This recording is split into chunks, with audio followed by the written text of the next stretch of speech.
එහෙනම් ලියා ගන්න පරිසර රසායනයේ අවසාන කොටස ඝන අපද්‍රව්‍ය කළමනාකරණය. ඝන අපද්‍රව්‍ය කළමනාකරණය.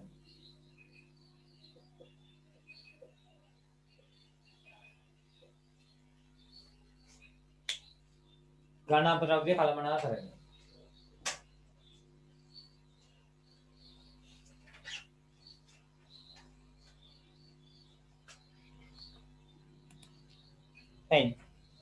පරිසර දූෂණය වෙන්න ප්‍රධානතම හේතුවක් තමයි ඝන අපද්‍රව්‍ය එක් රැස් වීම. එතකොට ඝන අපද්‍රව්‍ය එක් රැස් වෙන්නේ ගොඩාක් වෙලාවට කර්මාන්තමය අවස්ථාවල. කාර්මික අවස්ථාව වගේම කෘෂි කාර්මික අවස්ථාවලදී ඝන අපද්‍රව්‍ය එකතු වෙනවා. හැබැයි කෘෂි කාර්මික බිම් වලින් ඝන අපද්‍රව්‍ය එකතු වීමේදී ඒවා ගොඩාක් වෙලාවට ශාකවල අවශේෂනේ.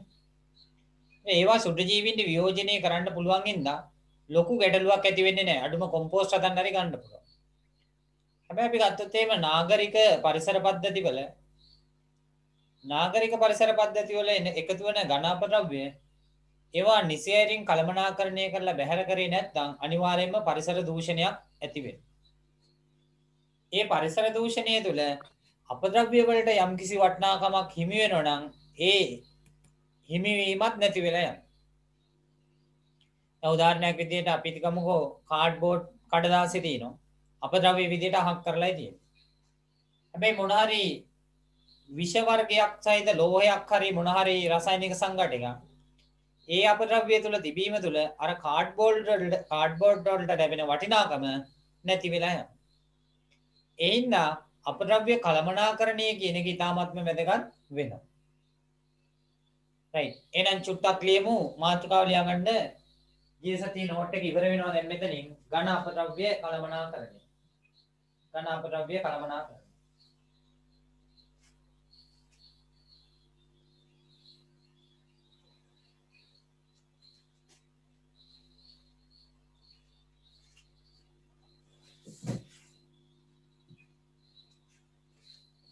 ඝන අපද්‍රව්‍ය කළමනාකරණය.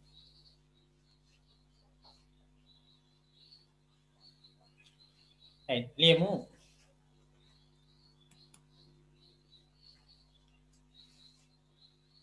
කාර්මික ක්‍රියාවලි මෙන්ම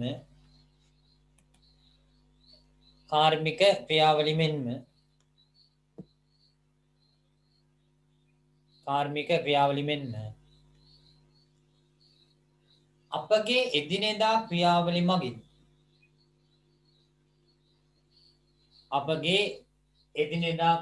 තුලින් ඝන අපද්‍රව්‍ය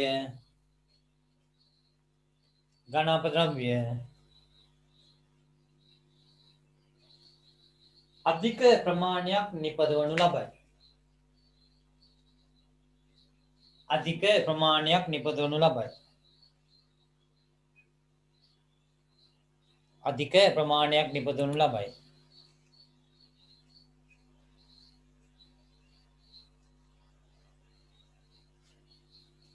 ඒවා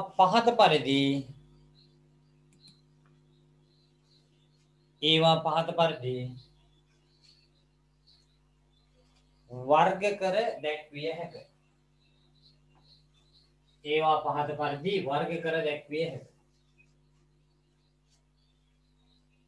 එහෙනම් ඝන අපද්‍රව්‍ය අපිට ප්‍රධාන වශයෙන් දක්වන්න පුළුවන්. කෘෂි කාර්මික බිම් වලින් එනවා ඝන අපද්‍රව්‍ය. කර්මාන්ත වලින් එනවා නාගරික එනවා. එහෙනම් කාර්මික ඝන අපද්‍රව්‍ය.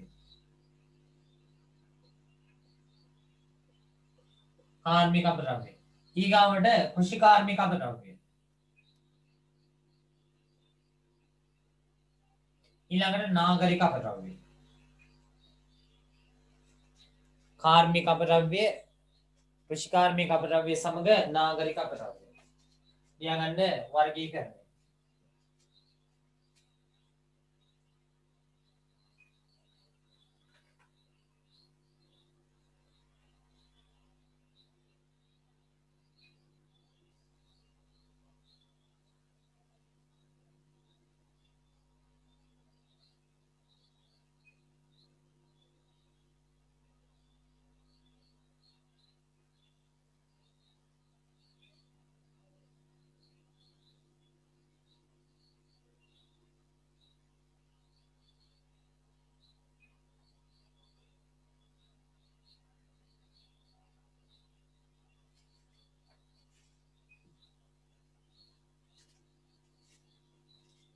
කාර්මික අපද්‍රව්‍ය, කෘෂිකාර්මික අපද්‍රව්‍ය සමග නාගරික අපද්‍රව්‍ය.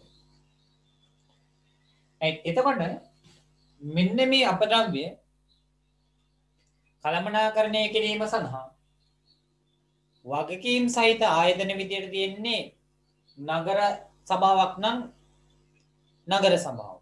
එහෙම නැත්නම් ප්‍රාදේශීය සභාව. ඒව තමයි ප්‍රධාන වශයෙන් රජයේ ආයතන විදියට තියෙන්නේ. එතකොට ඒගොල්ලෝ මේ අපද්‍රව්‍ය එකතු කිරීමේදී යම් යම් ක්‍රමවේද අනුගමනය කරනවා.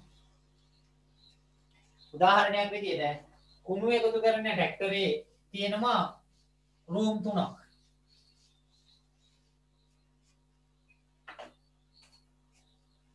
ට්‍රැක්ටරේ මෙහෙම තියෙනවා. මේකේ ටේලර් එකේ තියෙනවා මේ විදිහේ කොටස් 3කට බෙදලා තියෙන්නේ. එතන කවුළුවක් තියෙනවා වීදුරු, ප්ලාස්ටික්, දිරායන කියලා තියෙනවා. එළියෙන් තියෙනවා කවුළු 3. හැබැයි ඇතුලෙන් මේක වෙන් කරලා නැහැ. වීදුරු දාපුවම මෙහි යනවා ප්ලාස්ටික් මෙහෙට එනවා දිරායන යනවා මෙහෙට එනවා. ලංකාවේ ඝන අපද්‍රව්‍ය කළමනාකරණයේ ක්‍රමවේදය. අවසානයේදී මේ ටික ඔක්කොම ගෙනිහිල්ලා මහනුවර ප්‍රදේශේ නම් අතාරිනවා මේ ගොහාගොඩ ප්‍රදේශයට. තේක්කවත්ත කියන හැන්ද. එතෙන්ද කුණු ටික අතරපම පහලින් ගලාගෙන යනවා මහවැලි ගඟ. තැන්නේ කුඹුර පොල්ගොල්ල ඒ පැත්තේ ඉන්න අය මහතට ඉන්නේ මේ ඔක්කොම හොදලා යන්නේවා ඒගොල්ලෝ තමයි බොන්නේ. ඔය තැන්නේ කුඹුර පැත්තට මැණික් ඉන්න ඒ පැත්තට යනකොට ටිකක් විශේෂයෙන් ඔය ගෑන් ළමයි එහෙම ටිකක් මහතට ඉන්නවනේ. ඔය භාග්‍ය හැම ඉන්නේ. ඒ ඇයි මෙන්න මේ ගලාගෙන යන ජලය හොඳට පෝෂක තියෙනවා. එහෙනම් නාගරික කැලිකසට අනිවාර්යයෙන්ම පරිසර පද්ධතියකට මුදා හැරීම තුළ භෞමික පරිසරය වගේම ජලජ පරිසරය දූෂණය වෙනවා. භෞමික පරිසරයේ දූෂණය වීම අනිවාර්යයෙන්ම ජලජ පරිසරයේ දූෂණය වීමට හේතු වෙනවා. right. එහෙනම් ලියමු ඉහත අපද්‍රව්‍ය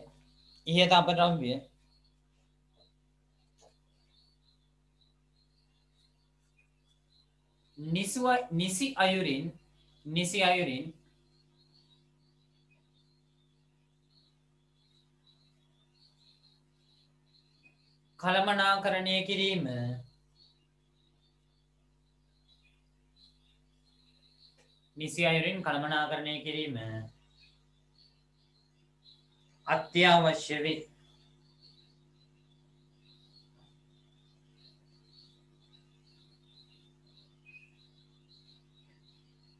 කළමනාකරණයකින් තොරව ඉවත් කිරීම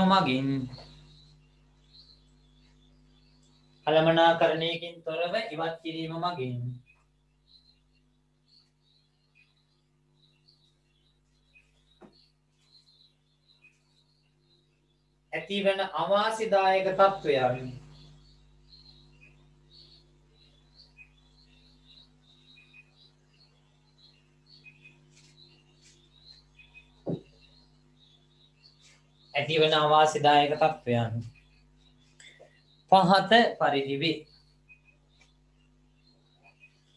ඇතිවන අවාසිදායක තත්ත්වයන් පහත පරිදි වේ.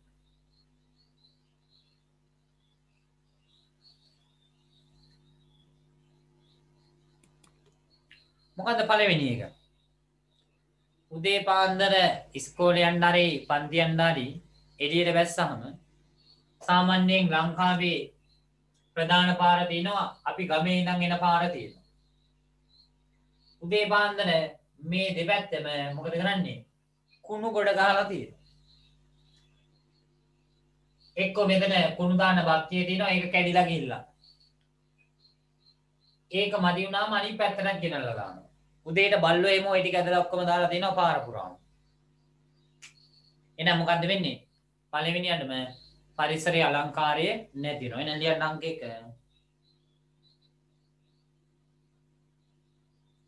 පරිසරයේ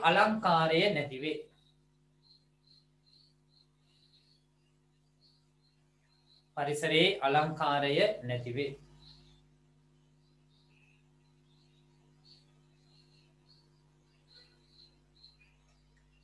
දෙවෙනියට මේ ටික එකතු කරන්න එන්න ඕනේ නගර සභාවේ. හොර ප්‍රාදේශ සභාවේ කුණු ටැට්ටරේ ඉන්න ඕනේ. ඊට පස්සේ ඒ ටික අරගෙන ගිහිල්ලා කොහෙට හරි තැනකට එකතු කරනවා. කියන්නේ එකතු කරන්නත් සල්ලි වැය වෙනවා, බැහැර කරන්නත් සල්ලි වැය වෙනවා. පිරිවැයක් යනවා. කියන්නේ දෙවෙනි එක. දැන් මේ જાතිය ප්‍රශ්න අහනවා විභාගයේදී. අපි මේවා ඊටාත්ම සරල මට්ටමින් ගත්තට විභාගයේදී ලකුණු දීලා දෙනවා. දැන් ඕගලන්ට ලබන සතියේ දැන් අද මොකද්ද ප්‍රත්‍යක්ෂතාවයේ පාඩම් පටන් ගත්තාම ලබන සතියේදී ප්‍රත්‍යක්ෂතාවයේ පාඩම ඉවර වෙනවා. ඊට පස්සේ සඳුදා, බදාදා, බ්‍රහස්පතින්දා, ඉරිදා ප්‍රශ්නම තමයි කතා කරන්නේ. ICT කොටස් ටිකත් හිමීට කරනවා. අපේ සිලබස් එක ඉවරයි. ඔයගොල්ලෝ මේකෙන් හොඳම chance එක ගන්න. හැබැයි එහෙම ඉවර කරනවා කියලා මං උඩින් පල්ලෙන් ඉවර කරෙත් නෑ. දැන් හැම අස්සක් මුල්ලක්ම අහුවෙන්න උගන්වනවා. මොනවා හරි තැනක් අහු නොවුණා නම් ඒවා ප්‍රශ්න වලින් නැවත උගන්වනවා. ඒ ඉඳලා සිලබස් එක උඩින් පල්ලෙන් ගහලා දාන්නේ නෑ මං කීයටවත්. හැම අවුරුද්දෙම කරන්න පුළුවන් ටික උපරිමයෙන් කරනවා. ඉතුරු වුණොත් කරන්න දෙයක් නැහැ. හැබැයි මේ සැරේ ඉතිරි වෙන්නේ නැහැ. දැන් මේක chance එකක් කරගෙන කරගන්න. දැන් ලියන්න දෙවෙනි එක.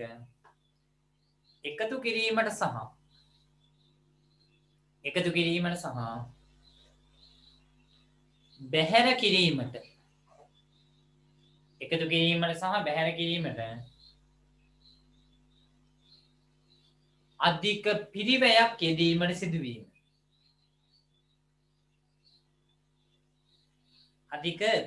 යෙදීමට සිදුවීම. එකතු කිරීමට සහ බැහැර කිරීමට අධික පිරිවැයක් යෙදීමට සිදු වෙනවා.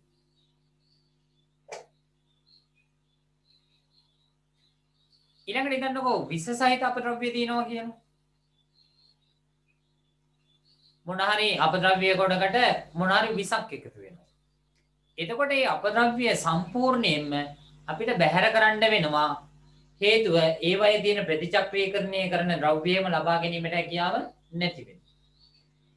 ඒක ලොකු අවාසියක් වෙනවා. දැන් කවුරු හරි කුණු අරවනවා, කාඩ්බෝඩ් අරවනවා, පොත් ටික ඔක්කොම ගෙනින් දානවා විභාග ඉවරයි කියලා ඉස්සරහා තියෙන කුණු බක් කියන. එතකොට ඒකේ තියෙන කඩදාසි ප්‍රතිචක්‍රීකරණය කරන්න පුළුවන්. තවත් කවුරු හරි ඇවිල්ලා රසායනික ද්‍රව්‍යයක් ඕකට ගෙනල්ලා දානවා. ගෙදර ඊරුණා ඒ ටික ඔක්කොම ගෙනල්ලා ඕකට දානවා. එතකොට මොකද වෙන්නේ? අර කඩදාසි ටික භාවිතයට ගන්නත් ප්‍රතිචක්‍රීකරණය කිරීමේ හැකියාව නැති වෙනවා. එහෙනම් ලියන්න ඊගාව එක.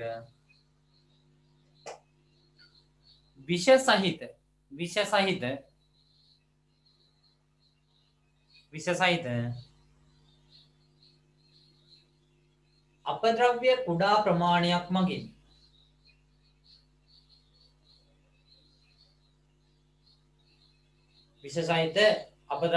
ප්‍රමාණයක් මගින්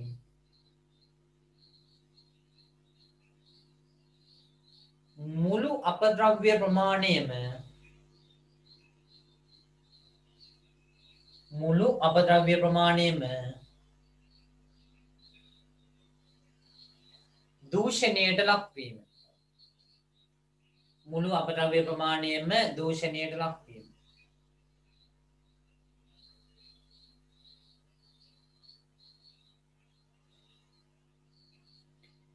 ඊළඟට ඔයගොල්ලෝ දන්නවා කුණු ගොඩක් ගාමින් යනකොට අනිවාර්යෙන් ගඳක් නම් ෂුවර්. ඇයි? මේ කුණු ගොඩක් තුල අපද්‍රව්‍ය ගොඩාක් එකතු වුණාම ඒකට හොඳට වාතය ලැබෙන්නේ නැහැ.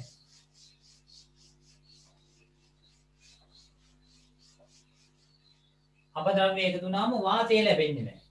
ඒකෝනේ මේවා තට්ටු හොඳින් තදින් ඇහිලිලායි තියෙන්නේ. මෙන්න මෙහෙම ඇහිලිලා දීම තුළ මෙයාට ඔක්සිජන් ලැබීම අඩු වෙනවා.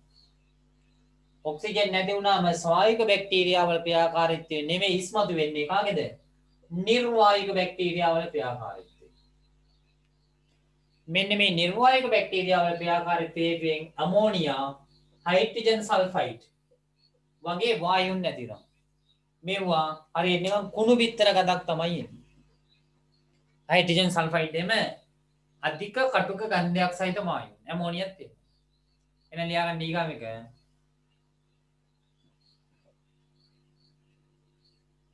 ගොඩ ගැසීම හේතුවෙන් ගොඩ ගැසීම හේතුවෙන් තදින් ඇහිරි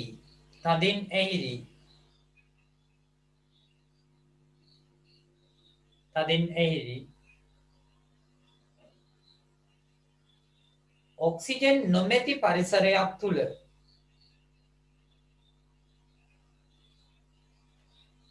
නොමැති පරිසරයක් තුල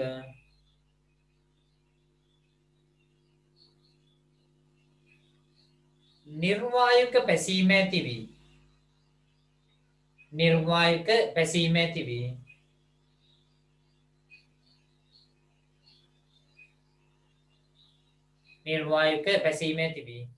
අධික දුර්ගන්ධයක් ඇතිවීම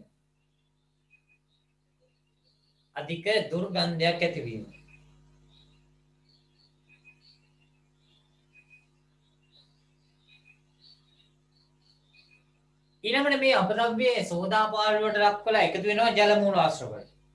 ඒ ජල මූලාශ්‍ර වලට එකතු වුණාම ජලයේ දූෂණයට ලක් වෙලා ජලජ ජීවීන්ට හානිය තියෙනවා. ජල ජීවීන්ට විතර නෙමෙයි අපිටත් හානි වෙනවා. ලිමිකාවෙක මෙම අපද්‍රව්‍ය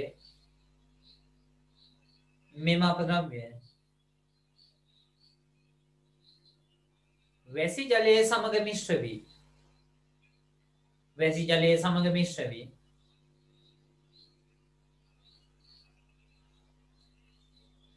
ජල මූලාශ්‍ර වලට ගමන් කිරීම මගින්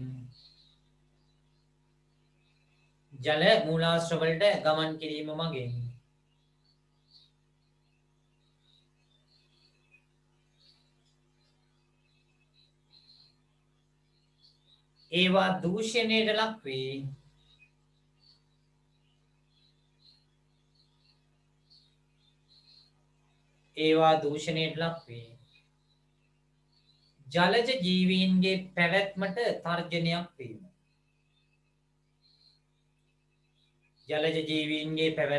තර්ජනයක් වීම.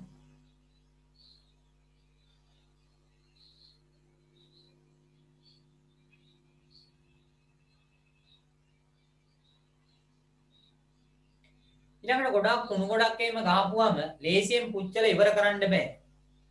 දැන් ඔයගොල්ලන්ට මතක ඇති අර කොළඹ බ්ලූ මැන්ඩල් කුණු කන්ද කඩා වැටලා මිනිස්සුත් මැරුණා. ඊට පස්සේ ඒක පුච්චන්න උත්සාහ කරා. පුච්චන්නත් බෑ. හේතුව අධික තෙතමනයක් තියෙන. ඒ හින්දා මේක පුච්චලා ඉවර කරගන්නත් බෑ. එහෙනම් ලියන්න ඊගාවෙක අධික තෙත ගතියකින් යුක්ත වීම නිසා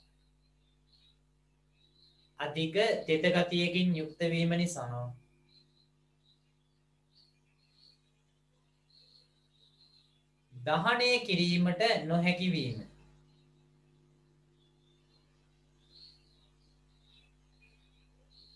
කිරීමට නොහැකි වීම.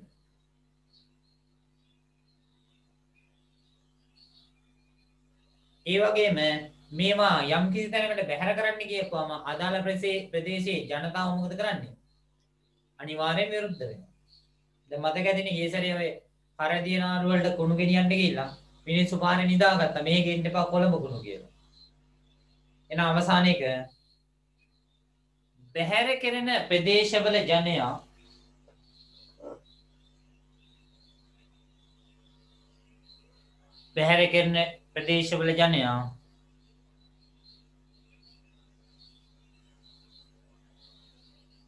ඇති කරනු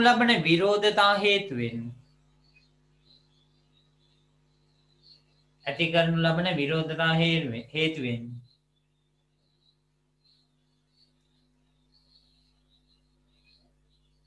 සමාජ ප්‍රශ්න ඇතිවීම.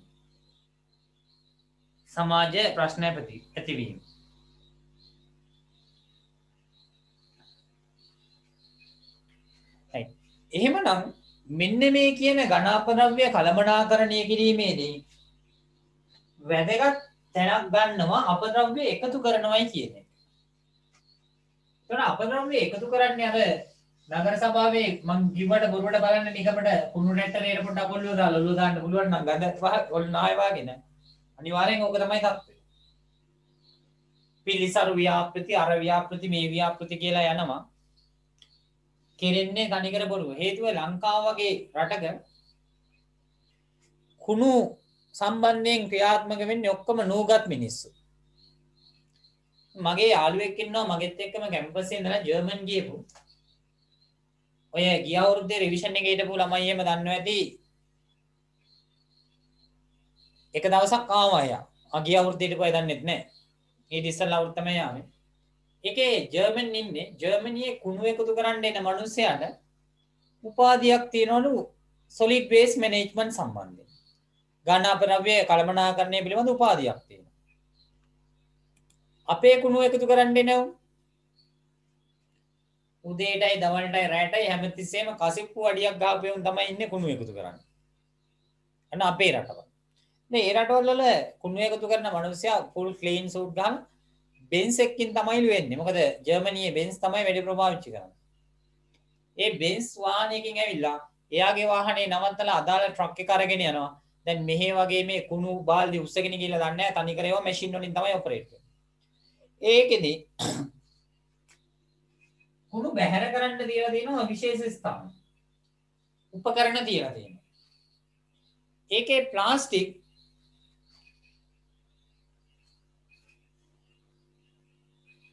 දාන්න කොටසක් තියෙනවා නම් ඒකට ප්ලාස්ටික් විතරයි දාන්න පුළුවන්. එහෙම නැතුව වෙන දෙයක් දැම්මොත් මැෂින් එකෙන් ආයෙක රිපෙල් කරනවා. ඒ කියන්නේ ප්‍රතික්ෂේප කරනවා.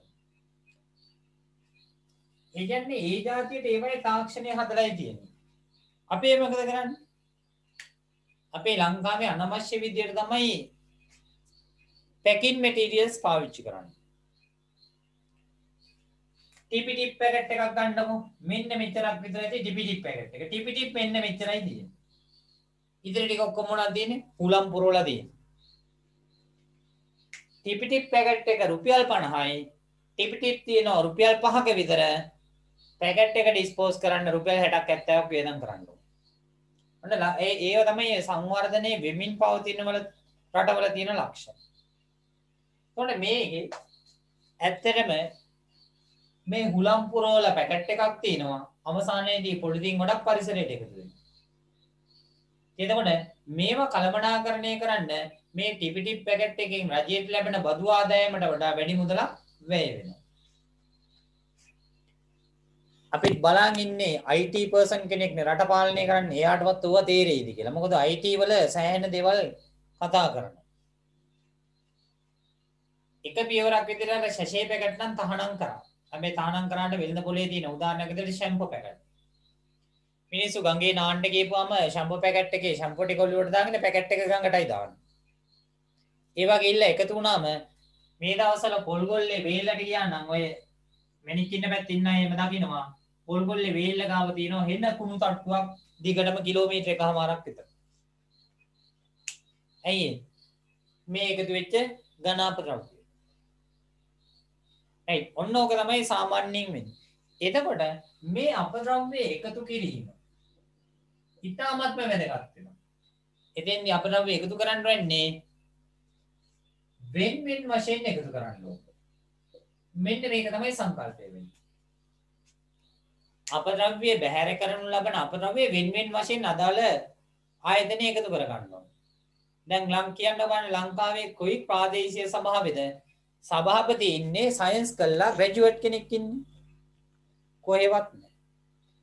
ඉතින් මිනිහා අපද්‍රව්‍ය කළමනාකරණය කියන එක නිකමටවත් දන්නේ නැහැ. solid waste management කියන එක. ඒ වගේම හොඳට මතක තියාගන්න solid waste management වලට ඩිග්‍රී එකක් තියෙනවා කැලණිය යුනිවර්සිටි එකේ. ඒක හොඳ ඉස්සරහට එන ජොබ් ෆීල්ඩ් එකක්. හැබැයි ඔයගොල්ලෝ යන්න පුළුවන් වුණොත් වරාය නගරය අන්න ඒ පෝට් සිටි එකේ ඔන්න ඔය සංකල්ප හරියටම ක්‍රියාත්මක වෙනවා. ඒක හරිත නගරයක් විදිහට තමයි සංවර්ධනය වෙන්නේ. ඔන්න ඒවයි ඕවා ක්‍රියාත්මක වෙනවා. එහෙනම් අපද්‍රව්‍ය කළමනාකරණයේ මූලිකම සංකල්පය ප්‍රධානතම සංකල්පය වෙන්නේ ඒක බහුවර්ණයක් විදිහට වැදගත් වෙනවා. මොකන්ද? අපද්‍රව්‍ය වෙන වශයෙන් එකතු කිරීම. එහෙනම් ලියමු. අපද්‍රව්‍ය අලුත් රෝලකින් ලියන්න අපද්‍රව්‍ය කළමනාකරණයේ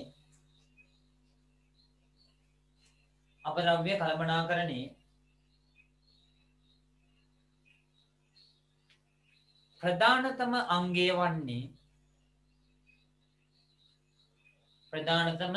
වන්නේ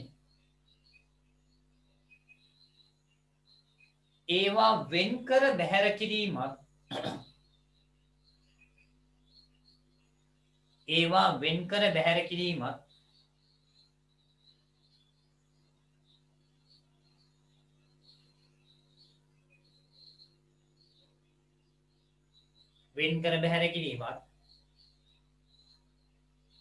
එකිනෙකට මිශ්‍ර නොවන ලෙස කළමනාකරණය කිරීමත්ය.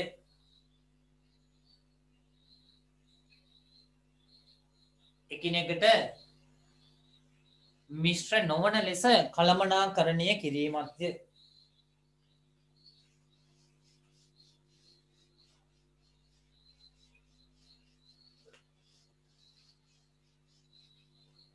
එතකොට අපිට බැහැර කරන්න පුළුවන් අපිට ප්‍රධාන කාණ්ඩ 4ක් යනවා.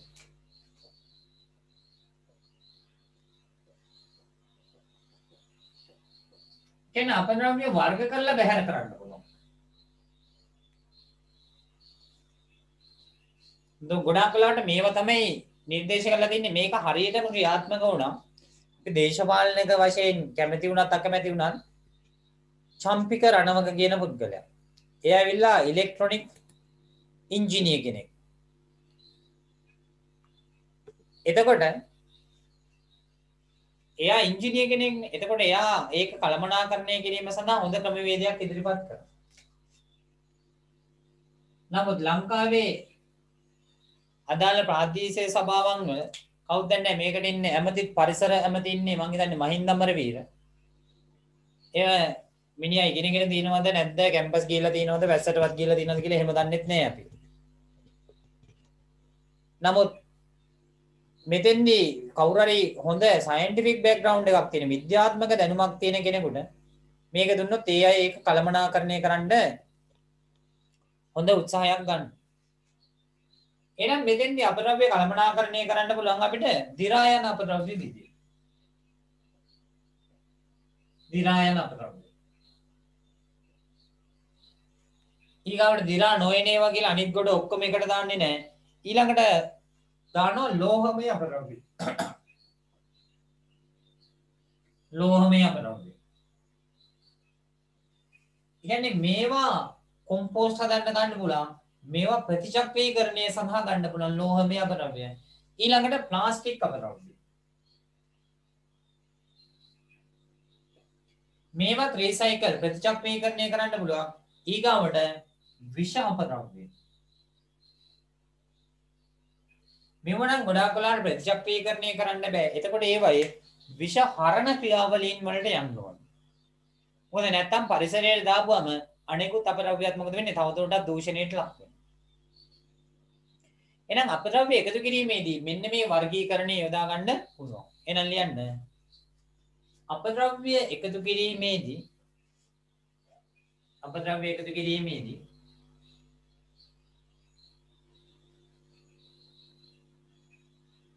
සහ බැහැර කිරීමේදී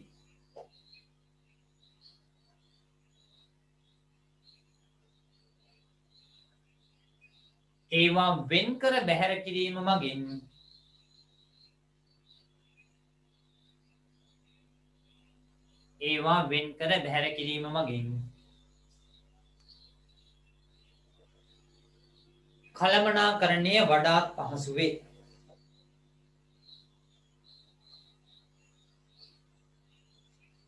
ඒවා වෙන්කර බැහැර කිරීම මගින් කළමනාකරණය වඩාත් පහසු වේ. එහිදී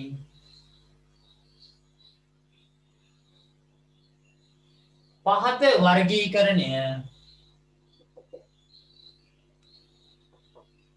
යොදාගත හැක.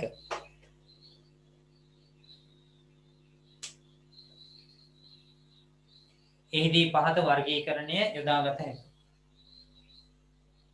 බලන්න දි รา යන අපද්‍රව්‍ය, ලෝහමය අපද්‍රව්‍ය, ප්ලාස්ටික් අපද්‍රව්‍ය සමග විෂ අපද්‍රව්‍ය.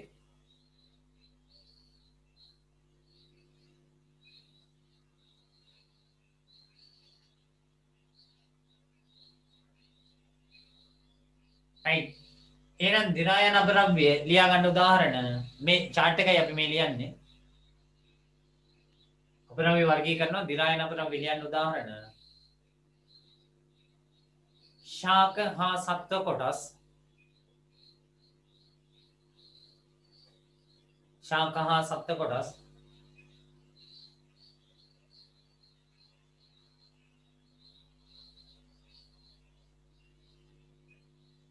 ආහාරමය අපද්‍රව්‍ය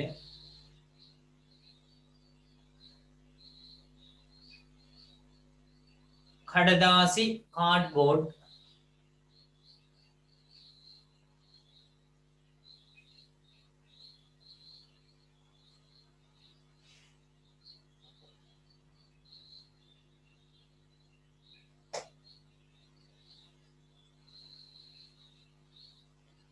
ඊළඟට ලෝහමය අපද්‍රව්‍ය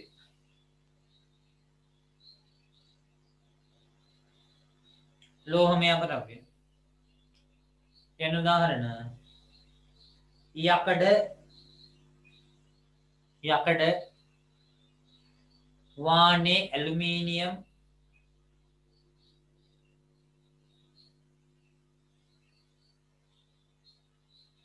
වානේ ඇලුමිනියම් තඹ වැනි කර්මාන්ත ශාලාවල අපද්‍රව්‍ය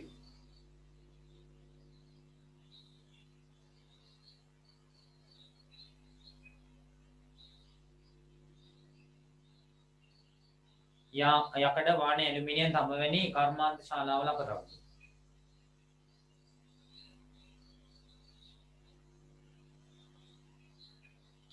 ඊළඟට ප්ලාස්ටික් අපද්‍රව්‍ය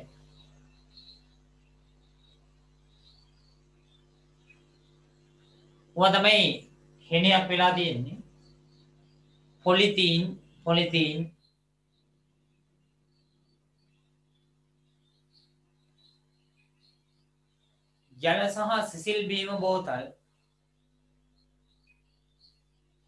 ජල සහ සිසිල් බීම බෝතල්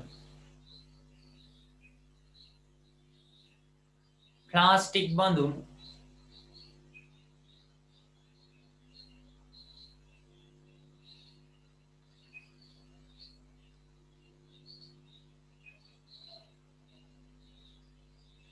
ඊගාට විෂ අපද්‍රව්‍ය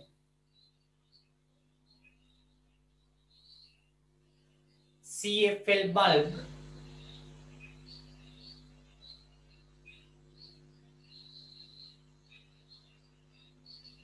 निकल कैडमियम बैटरी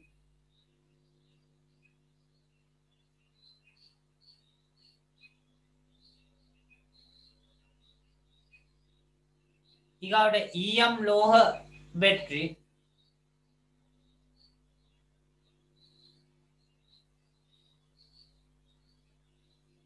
ඊළඟට ඉලෙක්ට්‍රොනික අපද්‍රව්‍ය කම්පියුටර් වල මොනිටර් වල තියෙන ඒවා ඉලෙක්ට්‍රොනික අපද්‍රව්‍ය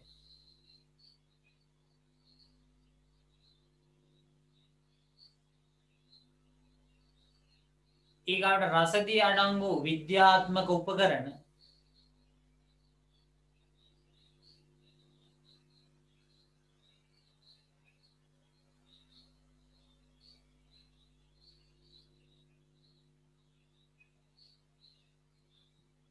මෙන්න මේවා තමයි විෂ අපද්‍රව්‍ය වෙන්නේ. එතකොට මෙතෙන්දී කලමනාකරණයේදී දි รา යන අපද්‍රව්‍ය යොදා ගන්න පුළුවන් මොනවාද? කොම්පෝස්ට් හදන්න. ලෝහමය අපද්‍රව්‍යයන් සහ ප්ලාස්ටික් අපද්‍රව්‍ය නැවත ප්‍රතිචක්‍රීකරණය කරන්න පුළුවන්. විෂ අපද්‍රව්‍ය අපිට විෂ හරණය කරලා පරිසරයට මුදා හරින්න පුළුවන්. එහෙම නැත්නම් තනුක කරලා පරිසරයට මුදා හරින්න පුළුවන්. මෙන්න මේවා කිරීම තුළින් අපිට විශේෂ වාසි කීපයක් අත් වෙනවා. ලියන්න ඊගාවට දි รา පත් වන ඝන අපද්‍රව්‍ය මගින්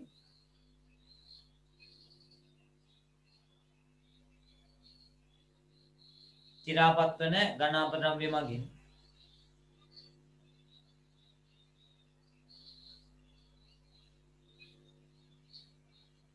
කොම්පෝස්ට් නිෂ්පාදනය කළ හැක.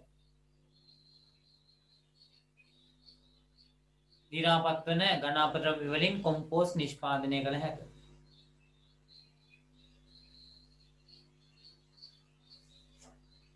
ලෝහමය අපද්‍රව්‍ය සහ ලෝහමය අපද්‍රව්‍ය සහ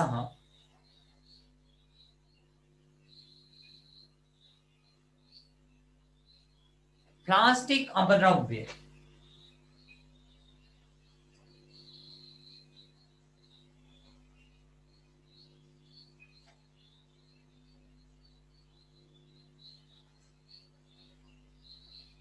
ප්‍රතිචක්‍රීකරණය සඳහා යොමු කළ හැක.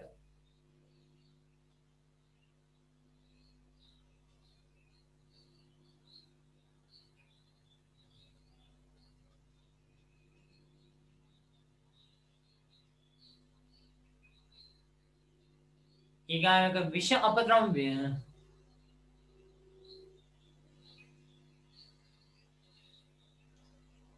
විෂ අපද්‍රව්‍ය විෂ හරණය කර හෝ විෂ හරණය කර හෝ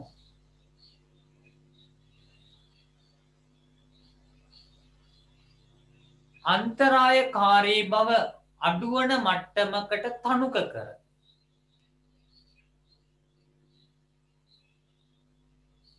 අන්තරායකාරී බව අඩු මට්ටමකට තනුක කර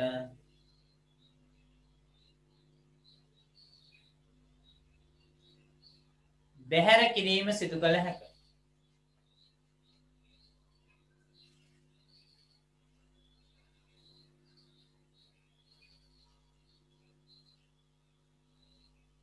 එතකොට මෙන්න මේ අපද්‍රව්‍ය වෙන් කර බැහැර කිරීමෙන් ඇති වෙන මාස කිහිපයක් බලන්න වෙනවා අපි අන්තිම මාතෘකාව විදියට. එහෙනම් ලියාගමු අවසාන මාතෘකාව. ඝන අපද්‍රව්‍ය වෙන් කර බැහැර කිරීමෙන් නැති වෙන මාසි.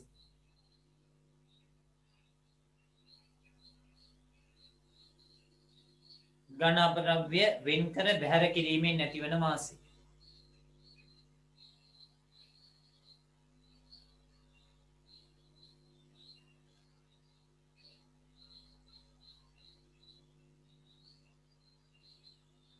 එතකොට එකක් තමයි එකතු කරන්න ගියාම එකතු කිරීමේ පිරිවැය අඩු වෙනවා. ලියා ගන්න පළවෙනි එක.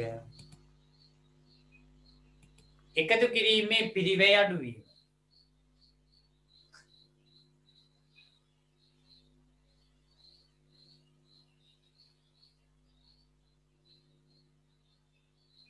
එකතු කිරීම සඳහා පිරිවැය අඩු වෙනවා. එතකොට මේවා කල්ැතුවම වෙන් කරලා දෙන්නේ ඒ හින්දා වෙන් කිරීම සඳහා වන පිරිවැයත් අඩු වෙනවා.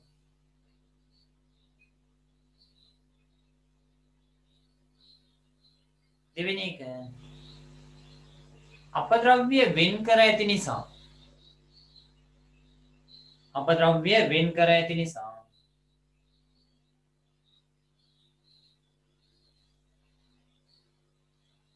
වෙන් කිරීම සඳහා පිරිවැයක් දැරීමට සිදු නොවීම. වෙන් කිරීම සඳහා පිරිවැයක් දැරීමට සිදු නොවීම.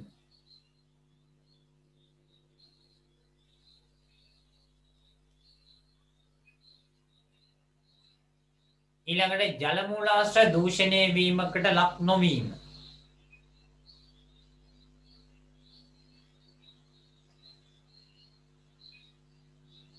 ජල මූලාශ්‍ර වලට දූෂණය ජල මූලාශ්‍ර දූෂණය වීමකට ලක් වෙන්නේ නැහැ. දැන් මෙතෙන්දී ප්‍රතිචක්‍රීකරණය කර යුතු ද්‍රව්‍ය තියෙනවනේ ඒවා කල්ැතුවම වෙන් කළායි තියෙන්නේ. ඒයින් අය ප්‍රතිචක්‍රීකරණය කරන ද්‍රව්‍ය වල ගුණාත්මක භාවය ඉහළ නිසා ප්‍රතිචක්‍රීකරණයේ ලාභදායීත්වය වැඩි වෙනවා. නැත්නම් ඒවා ගෙනින්න ඒවයි තියෙන අපද්‍රව්‍ය ඉවත් කරලා ගන්න ගියාම ලාභදායීත්වය අඩු වෙනවා. කියන්නේ ඊගාට ප්‍රතිචක්‍රීකරණය කළ හැකි ද්‍රව්‍යවල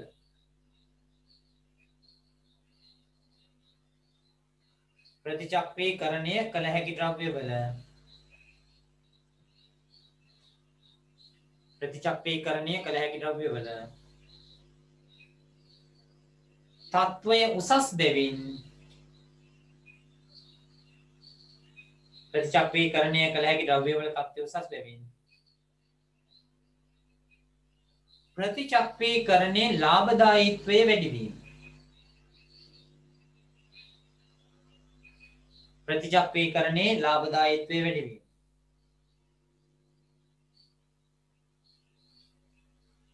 එතකොට හිතන්නකෝ මේවා ප්ලාස්ටික් වර්ගයේම අපිට ඇතැම් වෙලාවට දහණය කරලා ඉන්ධනයක් විදිහට පාවිච්චි කරන්න පුළුවන් වර්ග කරලායි තියෙන්නේ. ඒකට තෙත ගතියක් නැහැ දෙවෙනවා. යන්නේ නම් ඊගාව එක. දහණය කළ හැකි ද්‍රව්‍ය.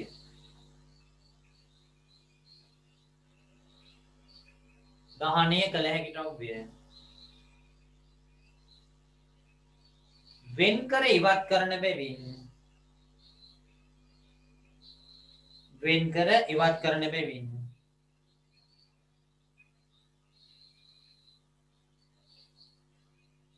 ඒවා වඩාත් පහසුවෙන් දහණය කර ඒවා වඩාත් පහසුවෙන් දහණය කර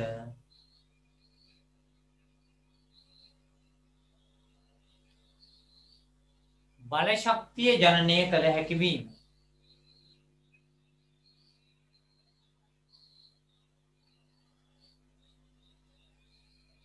බල ශක්තිය ජනනය කළ හැකි වීම. ඊළඟට ලැබෙන ප්‍රධානම වාසිය තමයි මෙන්න මේගොල්ලෝ කුණු එකතු කරන අය සෞඛ්‍ය ආරක්ෂිත බවින් යුක්ත වෙනවා. අනාරක්ෂිත වෙන්නේ නැහැ. ලියන්න. ඉහත ක්‍රියාවන් සඳහා දායක වන පුද්ගලයන්ගේ ඉහත ක්‍රියාවන් සඳහා දායක වන පුද්ගලයන්ගේ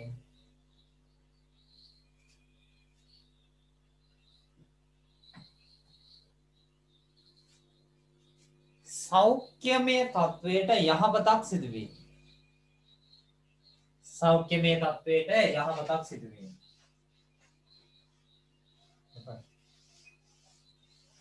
එහෙනම් එතනින් ඉවර වෙනවා පරිසර රසායනික කොටස. මම අද ඔයගලන්ට දැම්මා ටියුට් එකක් ප්‍රත්‍යස්තතාව.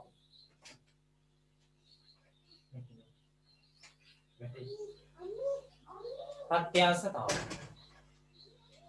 එතකොට අපි මේ කරන්නේ තව පාඩම් මිස් වෙලා නැහැ මං හිතන විදියට නම් IT කොටස් ටික අරුණාම තියරි පන්තියේ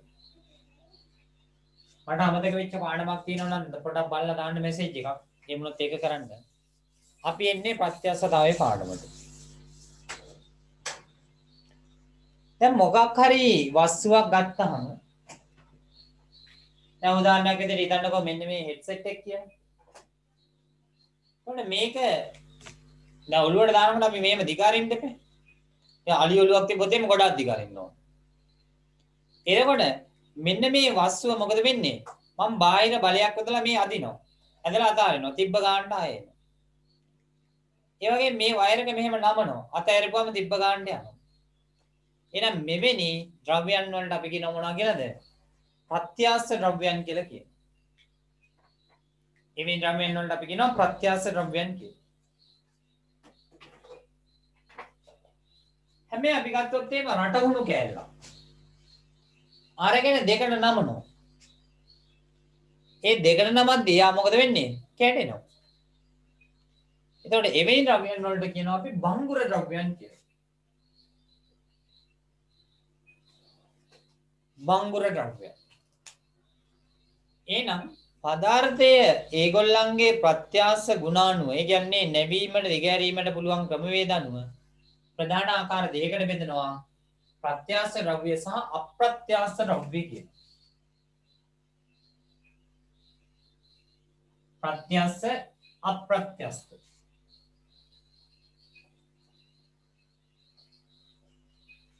දැන් අපි මේ පාඩමේදී කතා කරන්න බලාපොරොත්තු වෙන්නේ මෙන්න මේ කියන ප්‍රත්‍යාස ද්‍රව්‍ය ඒවායේ ගුණාංග සහ සමීකරණ ඇත්තටම එකයි එන්නේ. ඒකේ තමයි සමීකරණ දෙකක් තුනක් ගැට ගහලා තියෙන්නේ. අන්නේ ප්‍රත්‍යාස ගුණ සම්බන්ධයෙන් තමයි කතා කරන්න ලැහැත්ති වෙන්නේ. right. එහෙනම් මාතෘකාව ප්‍රත්‍යස්තතාවය කියලා ලියාගෙන ඇති.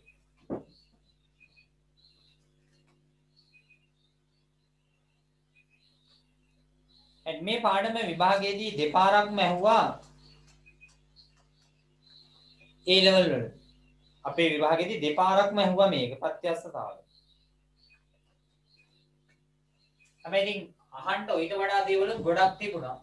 ඇහුවේ ඉතින් මේක තමයි. කොහොමද ඉතින් අපේ සිලබස් එකේ අමුතුම ආකාරයේ දේවල් තමයි සිද්ධ වෙන්නේ. ඒ හින්දා මොනවා වුණත් මේ සැරේ අහයිද නැද්ද කියලා අපිට කියන්න බෑ. ඇහුවොත් අපි ලියනවා. right එහෙනම් පදාර්ථයේ යාන්ත්‍රික ගුණයක්ද අපි කතා කරන්නේ ප්‍රත්‍යක්ෂතාවය කියන පාඩම.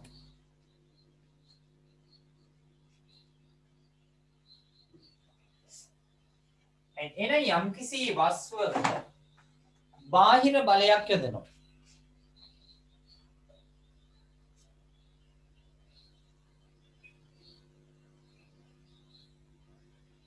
මොකද්ද දැන් මැසේජ් එකක් ආවා 2021 A level exam එකට අයදුම් කිරීම හෙට සිට ඔන්ලයින් ක්‍රමයට ලු.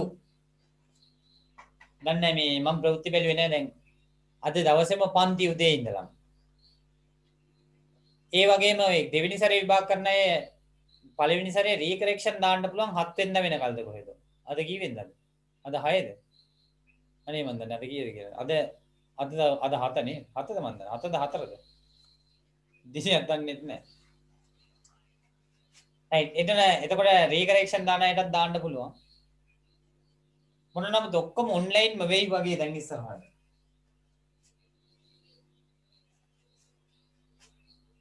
දහට වෙනිදා වෙනකල් පුළුවන්ලු. ඔන්න රීකරෙක්ෂන් දාන අය දාන්න.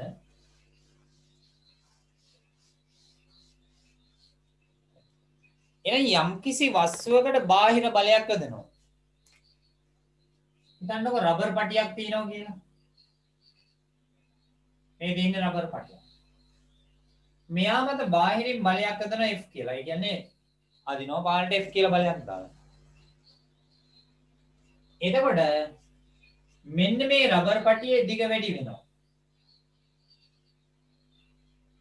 රබර් පටියේ දිග වැඩි වෙනවා. කියන්නේ හැඩය මොකද උනේ දැන් වෙනස් වුණා.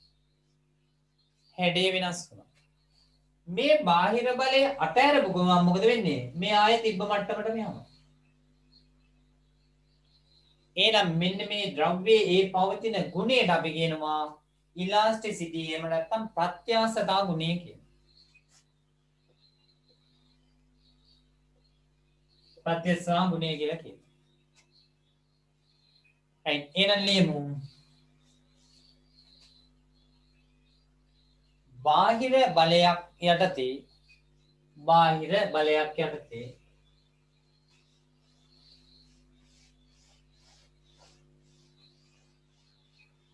බාහිර බලයක් යටතේ යම් වස්තුවක ස්වභාවික හැඩය වෙනස් වී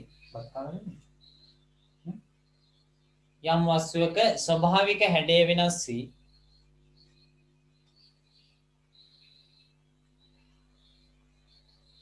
යම් වස්තුවක ස්වභාවික හැඩය වෙනස් වී බාහිර බලය ඉවත් කළ විට බාහිර බලය ඉවත් කළ විට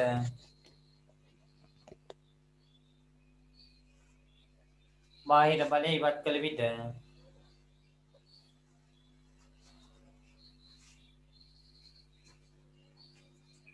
නැවත මුල් තත්වයට නැවත මුල් තත්ත්වයට එහෙම නැත්නම් නැවත මුල් හැඩයට නැවත මුල් තත්ත්වයට නැවත මුල් හැඩයට පත්වීමේ ප්‍රවණතාවය පත්වීමේ ප්‍රවණතාවය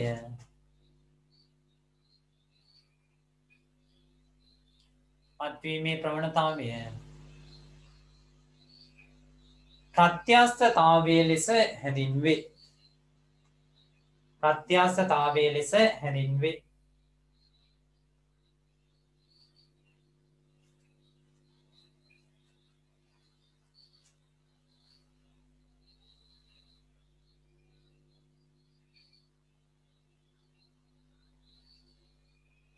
ප්‍රත්‍යස්ථතාවය ලෙස හැඳින්වේ. අයිතොන්න දැන් එනවා පොඩි පොඩි වචන කීපයක්. ආතතිය, විතතිය, ප්‍රත්‍ය බලය, ආතන්‍ය ප්‍රත්‍ය බලය, සම්පීඩන ප්‍රත්‍ය බලය ඔහොමම වචන සෙට් එකක් එනවා. මේ පාඩමේ ඔන්න ඔය වචන සෙට් එක මතක තබා ගැනීම විතරයි කතන්දරයකට තියෙන්නේ. නැත්නම් මේකේ ඇති දෙයක් නැහැ.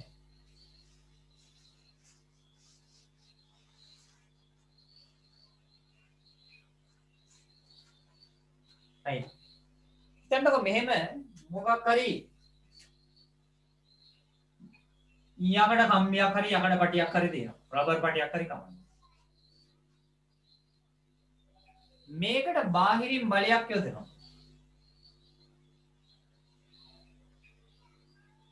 මේ බාහිර බලයේ යෙදීම නිසා මේ මුල් දිග වැඩි වෙනවා.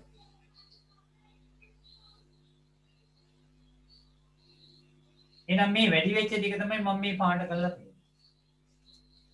බාහිර බලයේ යෙදීම නිසා මුල් දිග වැඩි වෙනවා. මෙන්න මේ වැඩි වෙච්ච දිගට අපි දෙනවා නමක් ඒක සිම්පල් E කියලා දක්වන්නේ විතතිය කියලා.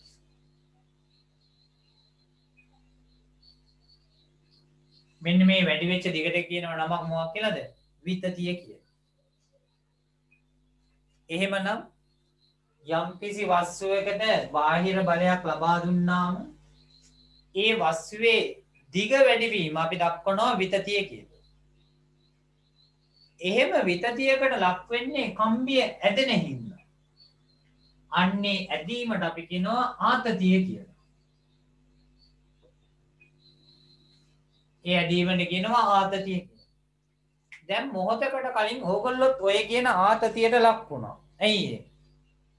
විභාගය සඳහා ඉල්ලුම් කරන්න කියලා කිව්වනේ. එතකොට ඔගේ ඇප්ලිකේෂන් එක ඔන්ලයින් දාපුවම මාර උනන්දුවක් එන්නේ කොහොම හරි කැම්පස් යනවා කියලා. ඒකලා හෙන ආතතියකින් වැඩ කරනවා. ටික දවසක් ගියාම මොකද වෙන්නේ? ලංකාවේ කොරෝනා මරණ ගාන ආයෙ ඉහළ යනවා. බීටා වර්ෂන් එක එනවා. ආතතිය ඉවත් වෙලා යනවා. ඒකලා කොරෝනා ගැන හොයන්න ගන්නවා. ආයෙ විභාගෙ ලඟ වෙනවා. ආයෙ ආතතිය වැඩි වෙනවා. කියන්නේ ආතතිය කියන එක අපේ ජීවිතේටත් තියෙනවා. right. එහෙනම් මෙන්න මේ දිග වැඩි වෙනවා බාහිර බලයක් යෙදීම නිසා. එහෙනම් වැඩි වූ දිගට අපි කියනවා විතතිය කියලා. එහෙනම් විතතියක් ඇති වෙන්නේ ආතතියක් නිසා. right.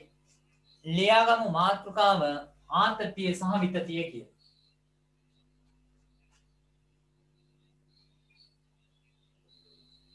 ආතතිය සහ විතතිය.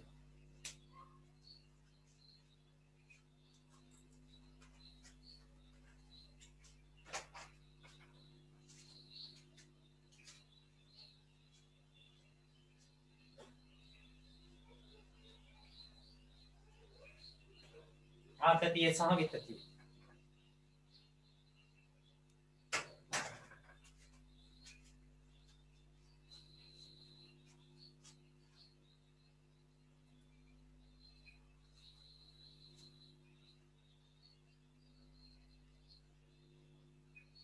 right. ලියමු.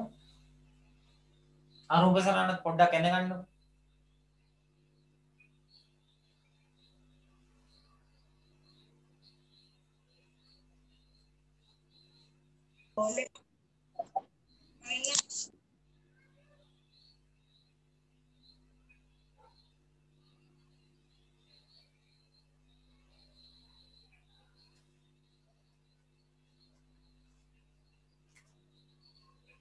සාමාන්‍යයෙන් ආරම්භයේදී කම්බිය මත බලයේ 0යි අවසානයේදී F දක්වා වැඩි වෙනවා. ඔයගලන්ට මතක ඇති මෙන්න මේක අපි කතා කරා F සමානයි KE කියලා සමීකරණයක්. ප්‍රත්‍යක්ෂ විභව ශක්තිය පාඩ. විභව ශක්තිය ප්‍රත්‍යක්ෂ විභව ශක්තිය. යාන්ත්‍රික ශක්තිය. එතකොට අපි ගත්තා F සමානුපාතිකයි E කියලා. ඒ E තමයි මේ තියෙන්නේ. විතතිය.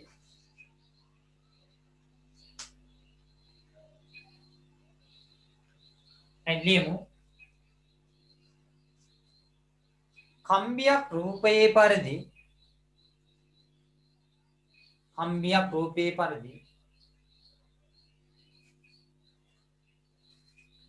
සවිකරණ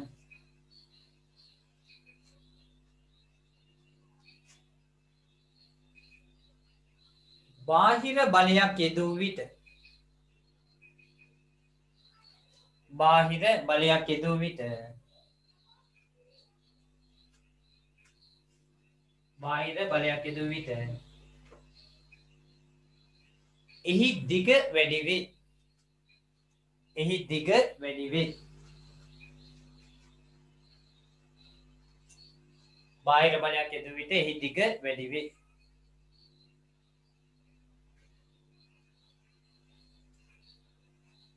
එවිට කම්බිය එවිට කම්බිය එවිට කම්බිය ඇදීමකට ලක් වේ. එවිට කම්බිය ඇදීමකට ලක් වේ. එවිට කම්බිය ඇදීමකට ලක් වේ. එය ආතතිය ලෙස හැඳින්වේ. එය ආතතිය ලෙස හැඳින්වේ. එය ආතතිය ලෙස හැඳින්වේ.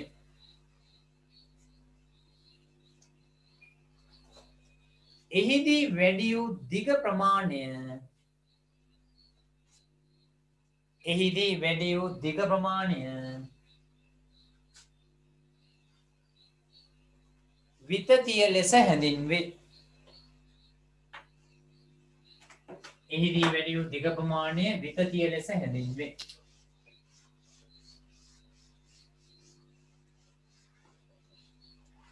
වැඩි වෙච්ච දිග ප්‍රමාණයට අපි කියනවා විතතිය කියලා. ඊළඟට මම එනවා අලුත් අර්ථ දැක්වීමට ආතන්‍ය ප්‍රත්‍ය බලය.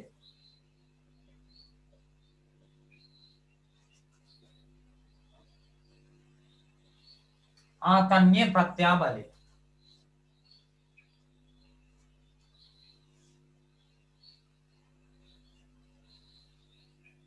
ආතන්‍ය ප්‍රත්‍ය බලය. හිතන්නකො මේක ලෝහ දණ්ඩක් හරි මොකක් හරි රබර් මොකක් හරි එකක් කියලා කම්බියක් හරි කියලා හිතන්නකො.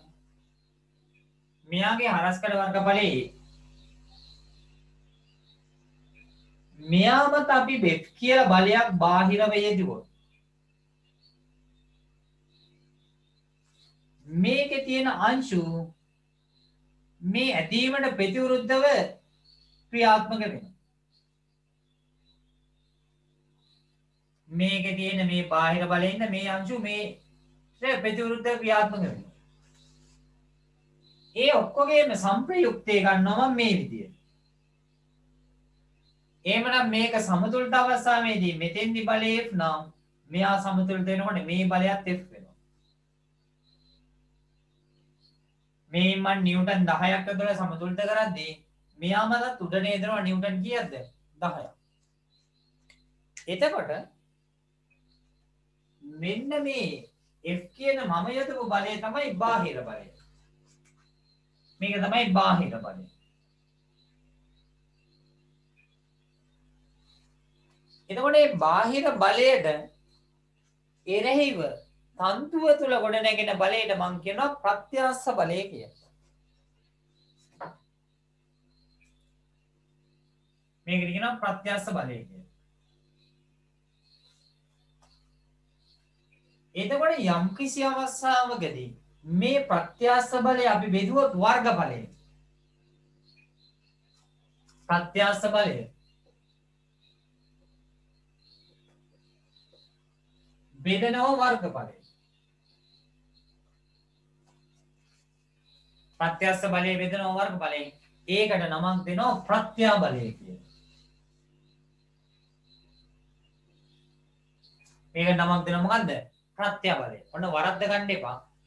ප්‍රත්‍ය බලය කියන්නේ ප්‍රත්‍යස්ස බලය නෙමෙයි. ඒකක වර්ගඵලයක් මත ප්‍රත්‍යස්ස බලයට තමයි ප්‍රත්‍ය බලය කියලා කියන්නේ. මේක අපි සිග්මා අංකණයෙන් ගන්නේ ප්‍රත්‍යස්ස බලය කියන්නේ F බලය වර්ගඵලයේ A බලය මනිනවා නිව්ටන්. වර්ග බලය මනිනවා වර්ග මීටර. මෙයා උඩට එනකොට එනවා වර්ග මීටරයට නිව්ටන්. එහෙම කියලා මෙයාට පැස්කල් කියලා එහෙම කියන්නේ නැහැ. වර්ග මීටරයට නිව්ටන් කියන්නේ පැස්කල්. හැබැයි ඒක පීඩනය. මෙතෙන්දී පැස්කල් කියලා එහෙම කියන්නේ නෑ මෙයා. එහෙනම් මෙන්න පත්‍ය බලය. එහෙනම් යම්කිසි වස්තුවක් මත බාහිර බලයක් යෙදීමේදී ඒ බාහිර බලය උදාසීන කරනු පිණිස වස්තුව තුල ගොඩනැගෙන බලයට අපි කියනවා ප්‍රත්‍යස්ස බලය කියලා. එම ප්‍රත්‍යස්ස බලය ඒ අවස්ථාවේදී අදාළ වස්තුවේ හරස්කඩ වර්ගඵලයෙන් බෙදුවාම ලැබෙනවා මොකක්ද? ප්‍රත්‍යා බලය කියන්නේ. right. ඇඳගමු රූප සටහන. ඉඳගන්න.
right. එහෙනම් ලියමු.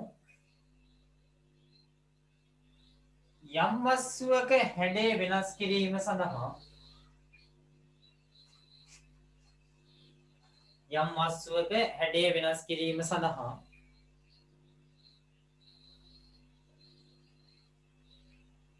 යොදනු ලබන බලයට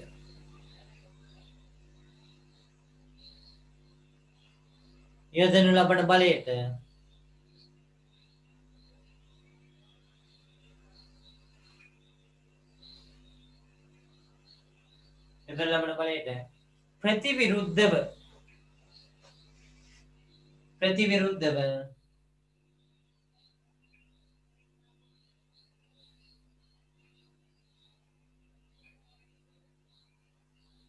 එම වස්තුව තුල බලයක් ගොඩනැගේ. එම වස්තුව තුල බලයක් ගොඩනැගේ.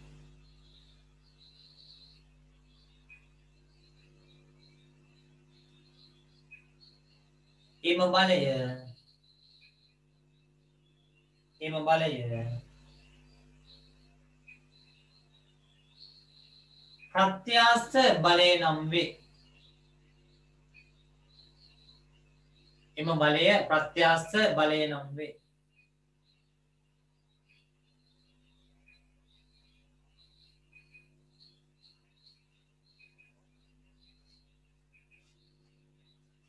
එතකොට ඒකක වර්ගඵලයක් මත ක්‍රියාත්මක වෙන ප්‍රත්‍යස්ත බලයට අපි කියනවා ප්‍රත්‍ය බලය කියලා. අලුත් රුලින් ඉන්න යම් වස්තුවක ඒකක වර්ගඵලයක් මත යෙදෙන ප්‍රත්‍යස්ත බලය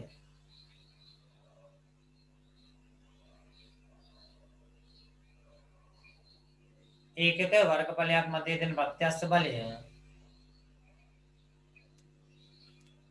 ප්‍රත්‍යා බලය නම් වේ. ප්‍රත්‍යා බලය නම් වේ.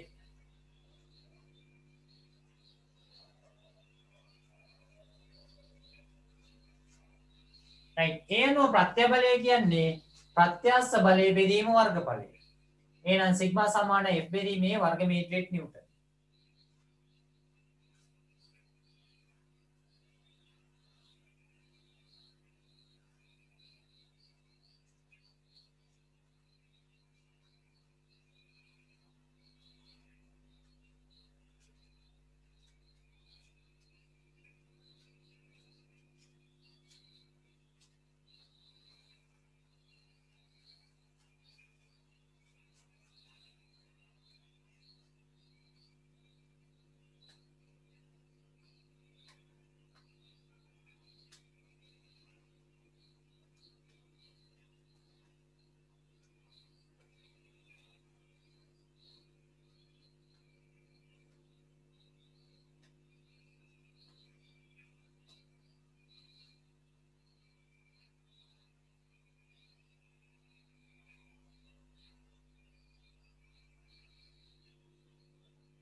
එතකොට මෙන්න මේ වස්තුවේ දිග වැඩි කිරීම සඳහා මේ බලය දායක වෙනවා නම් ඒකට කියනවා අපි ආතන්‍ය ප්‍රත්‍ය බලය කියලා. බැරි වෙලාවත් මේ පැත්තට බලය යොදලා මෙයාගේ දිග අඩු කරොත් ඒකට අපි කියනවා සම්පීඩන ප්‍රත්‍ය බලය කියලා.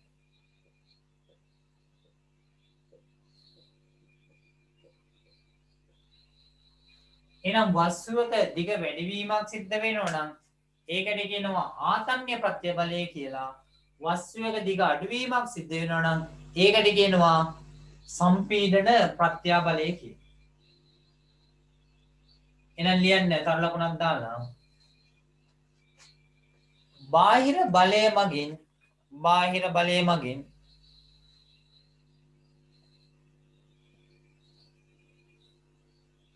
වස්තුවේහි දිග වැඩි කරනු ලබන විට බාහිර බලය මගින් වස්තුවේහි දිග වැඩි කරනු ලබන විට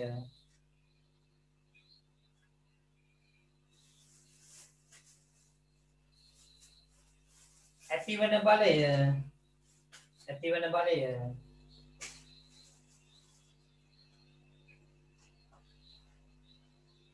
ආතන්‍ය ප්‍රත්‍යාබලය ලෙසද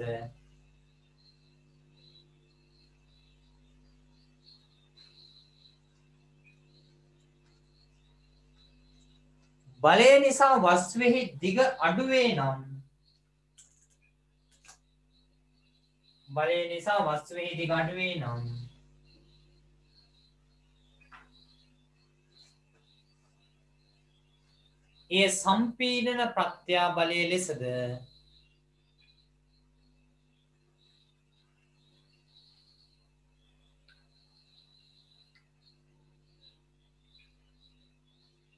ඒ සම්පීඩන ප්‍රත්‍යාබලය ලෙසද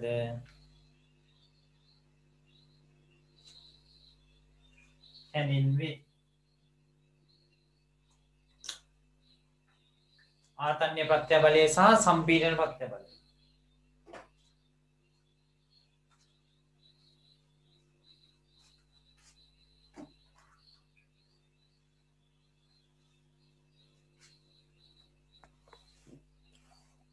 ඊළඟට මං එනවා වික්‍රියාව. ආතන්‍ය වික්‍රියාවයි සම්පීඩන වික්‍රියාවයි කියලා දෙකක් තියෙනවා. අපි ගමුකෝ වික්‍රියාව කියන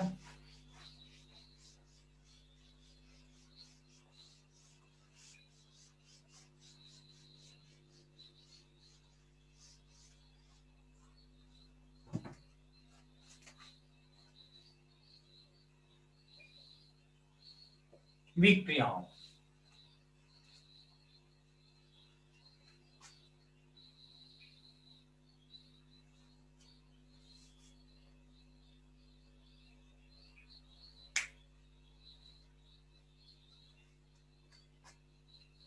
අපි හිතමු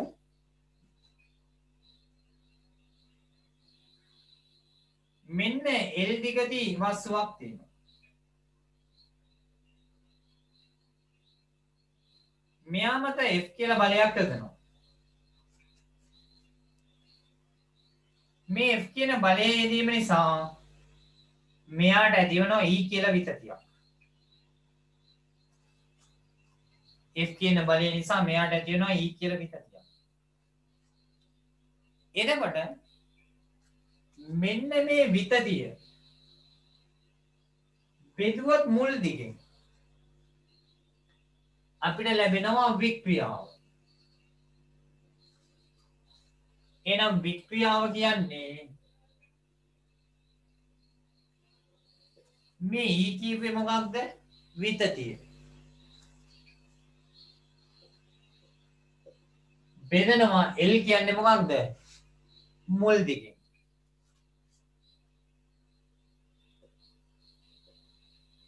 එහෙනම් විතතිය මුල් දිගෙන් බෙදුවාම අපිට ලැබෙනවා මොකක් කියලාද? වික්‍රියාව. right ලියමු වික්‍රියාව.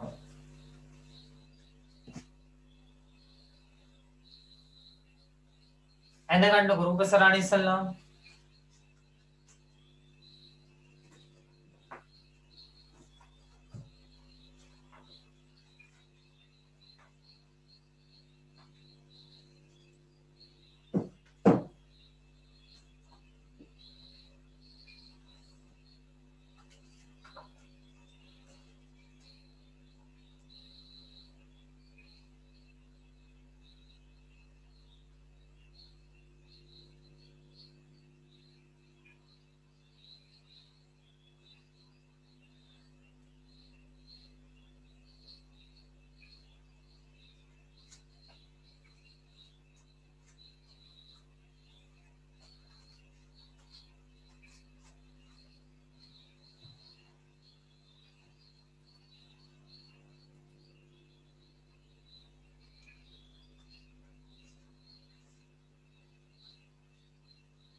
ලියමු මේ විදිහට.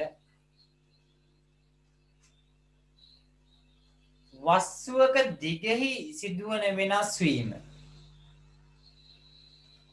වස්තුවක දිගෙහි සිදුවන වෙනස් වීම.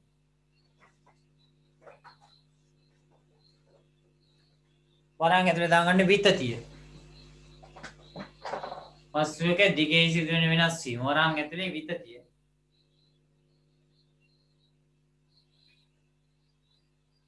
මුල් දිගට දරන අනුපාතය. වස්තුවක දිගෙහි සිදුවන වෙනස් වීම. මුල් දිගට දරන අනුපාතය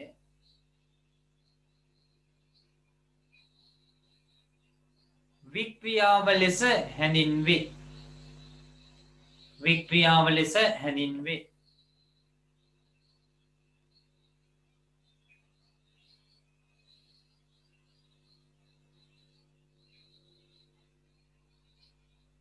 එහෙනම් වික්‍රියාව සමාන වෙනවා විතතිය බෙදීම මුල් දිගට.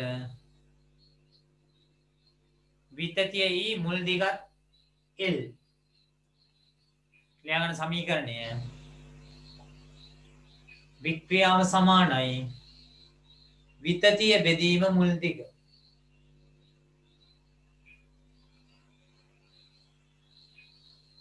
වික්‍රියාව සමානයි විතතිය බෙදීම මුල් දිග.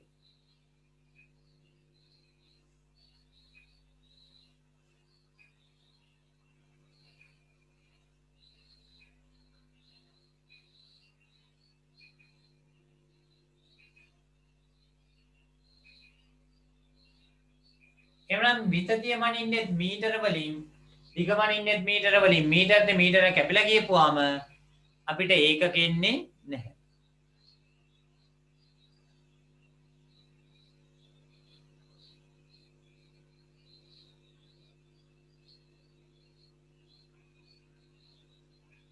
එතකොට යම්කිසි අවස්ථාවකදී දිගෙහි වැඩිවීමක් වෙනවා නම් ඒක ආතන්‍ය වික්‍රියාව වෙනවා.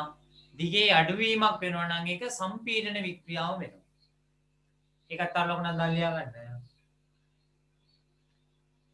බාහිර බලයක් හමුවේ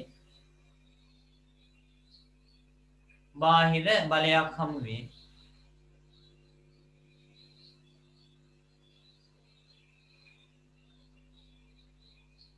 දිගෙහි වැඩිවීමක් සිදුවේ නම් බාහිර බලයක් හමුවේ දිගෙහි වැඩිවීමක් සිදුවේ නම්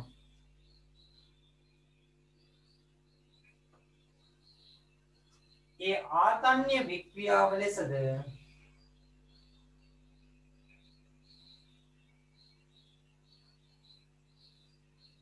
ඒ ආතන්‍ය වික්‍රියාව ලෙසද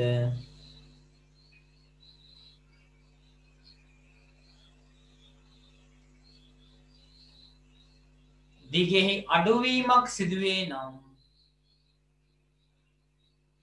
දිගෙහි අඩුවීමක් සිදුවේ නම්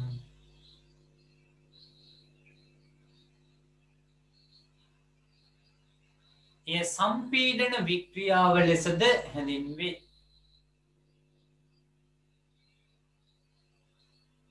එය සම්පීඩන වික්‍රියාව ලෙසද හැඳින්වේ.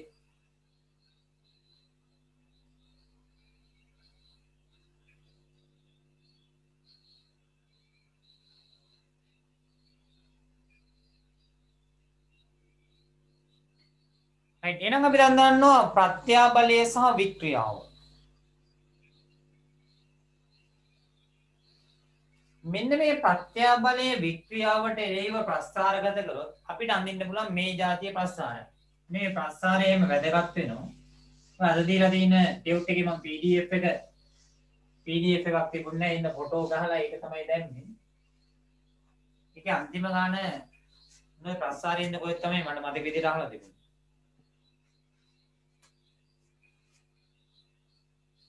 මේ පැත්තට ගන්නවා ප්‍රත්‍යාබලය. මේ පැත්තට ගන්නවා වික්‍රියාව. එතකොට මේ ප්‍රස්ථාරය අපිට බලන්න පුළුවන් මේ ආකාරයට යනවා. මම මේ ප්‍රස්ථාරය කියලා දෙන්නම්. සරල රේඛාවක් යනවා. ඊළඟට ප්‍රස්ථාරය මෙහෙම පොඩ්ඩක් වක් වෙනවා. ආයේ මේක මේ ෆිසික්ස් වලදී නම් මීට වඩා පොඩ්ඩක් වෙනස් වදින්නේ. අපි ඉතින් ෆිසික්ස් කියලා ෆිසික්ස් නෙවෙයි වගේ ඉගෙන ගන්න නේ අපිට ගන්න නැහැ අපි ඔය කරන්නේ. මෙන්න දිනනවා Q ලක්ෂය. මෙන්න P. මේ ලක්ෂය R. ඊළඟට S.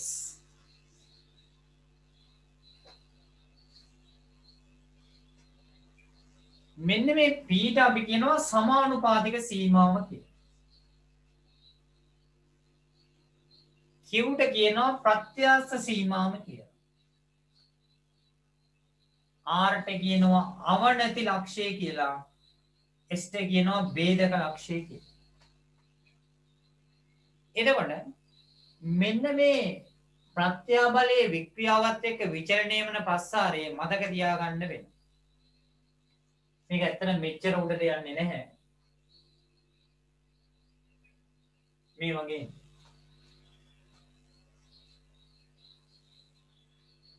ලියාගමු ප්‍රත්‍යාබල වික්‍රියා ප්‍රස්ථාරය.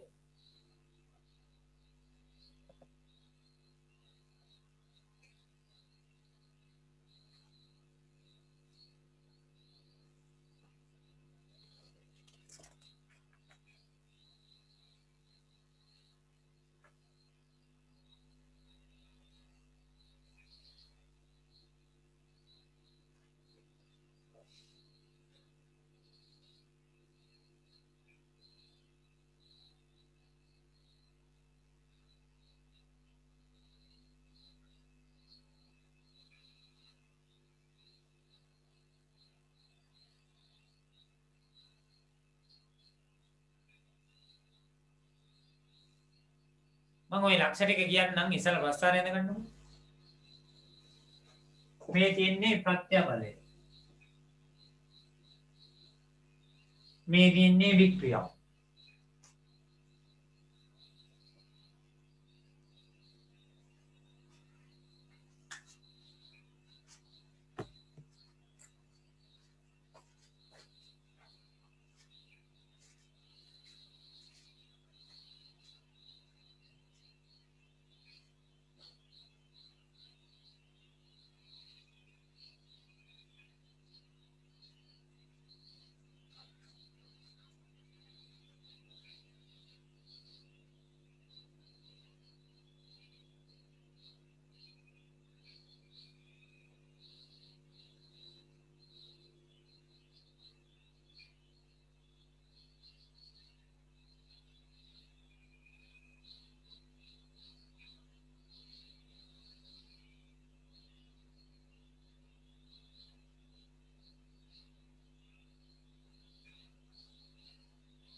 දැන් ඔන්න මම මේ ප්‍රස්ථාරය පැහැදිලි කරනවා.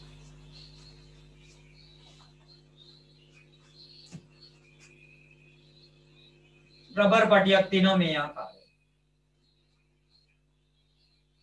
මෙයාට මම නිව්ටන් 10ක බලයක් යොදනවා.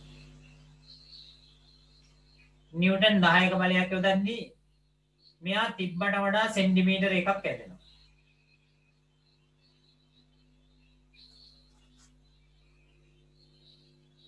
ඔන්න සෙන්ටිමීටර එකක් ඇදෙනවා.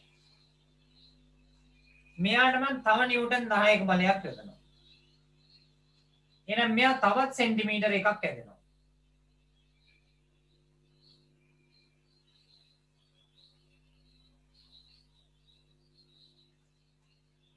එහෙනම් යොදනු ලබන බලය සහ විතතිය අතර මොකද වෙන්නේ? සමානුපාතිකත්වයක් තියෙනවා. මෙතෙන් 10යි නම් සෙන්ටිමීටර එකයි, මෙතෙන් 10ක් යොදපුවම සෙන්ටිමීටර එකයි. එහෙනම් මෙන්න ඒ තැන දක්වා වූ රේඛාව සරල රේඛාවක්. ඉතින්දී බලය සහ විතතිය අතර සමානුපාතික අනුලෝම සමානුපාතිකත්වයක් තියෙනවා. ඕක තමයි අපි ඉගෙන ගත්තේ හුක් නියමය කියලා.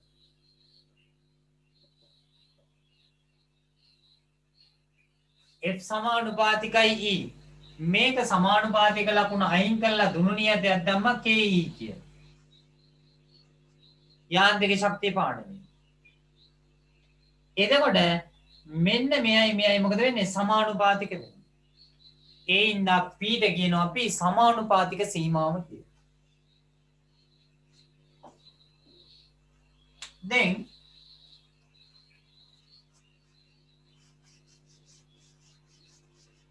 මෙන්න මෙතෙන්ට යොදනවා නිව්ටන් 10ක බලයක්.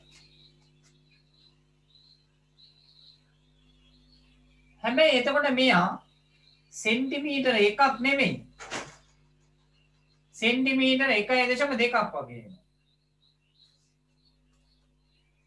දැන් බලන්නකො මේක සමානුපාතික සීමාවද? සමානුපාතිකයිද මෙයාට? නෑ මේක දැන් සෙන්ටිමීටර 1.2ක් වගේ වෙනවා.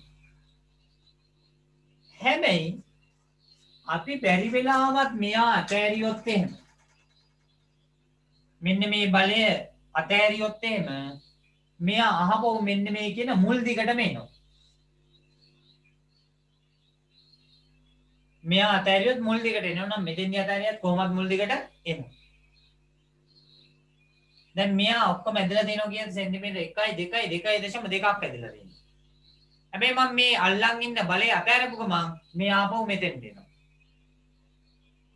ඒින්ද අපි මේකට කියනවා ප්‍රත්‍යස්ත සීමාව කියලා. ඒ කියන්නේ ප්‍රත්‍යස්ත ගුණයට හානියක් වෙලා නැහැ. එහෙනම් මේ සමානුපාතික සීමාව මේ ප්‍රත්‍යස්ත සීමාව. දැන් මම මෙතෙන්ට තම නිව්ටන් 10ක් යොදනවා. එතකොට මේක ඇදෙනවා. මේ හරියක් විතර ඇදෙනවා කියන්නකො. ඇදිලා මේක අතෑරපුවාම මෙයා ආරම්භක දිගට වඩා වැඩි දිගකින් තමයි නතර වෙන්නේ. මෙයා ඇද්දාම ආරම්භක දිගට වඩා වැඩි දිගකින් නතර වෙන්නේ. ඒ කියන්නේ මෙයාගේ අනිවාර්යයෙන්ම වැඩි වෙලා තියෙනවා දිග පොට්ටක්. ඒකට අපි කියනවා විරූපණයක් වෙලයි තියෙනවා කියලා. මම කියන්නේ ඒකට විරූපණයක් වෙලයි තියෙනවා කියලා කියනවා. එහෙනම් මෙන්න මේ වස්තුව ස්ථීර විරූපණයකට ලක්වන තැනට අපි කියනවා අවනති ලක්ෂය කියලා. ස්ථීර විරූපණයකට ලක් වෙලා තියෙනවා. මේ අවස්ථාවේදී අපි කියනවා අවනති ලක්ෂය කියලා.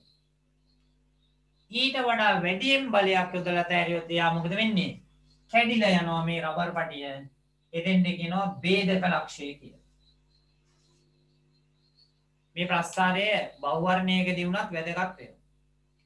A level physics කරපු අය මෙතන ඉන්නවා නම් මීට වඩා ප්‍රස්ථාරයේ ලක්ෂය විස්තර කරනවා මේ වස්තුවේ සුවිකාර්ය ලක්ෂණ අරගෙන පදාර්ථයේ සුවිකාර්ය ලක්ෂණ අරගෙන විස්තර කරනවා. අපි එහෙම නැහැ. අපි එහෙම මෙහෙන් ගහලා දානවා. කැම්පස් ගියාම ඕගොල්ලෝ නිකන් අමාරුවේ වැටෙනවා. ඒක ඉතින් අපිට කරන්න දෙයක් නැහැ. මේක හදපු අයකින් තමයි ඒව අහන්න තියෙන්නේ. එක්ක ෆිසික්ස් නම් ෆිසික්ස් වෙන්න ඕනේ. නැත්තම් ෆිසික්ස් නම් කරන ඔය වෙන අටමංගලයක් කරන්න ඕනේ. නමුත් දීලා තියෙන්නේ ඔය විදිහ එකක් අපිත් උගන්නනවා. right එහෙනම් ලියන්න P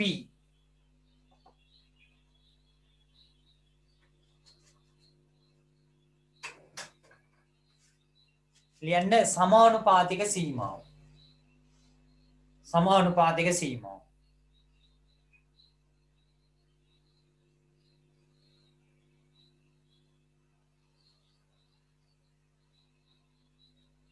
එහෙම නම් ලියන්නේ යටදී ප්‍රත්‍යාබලයට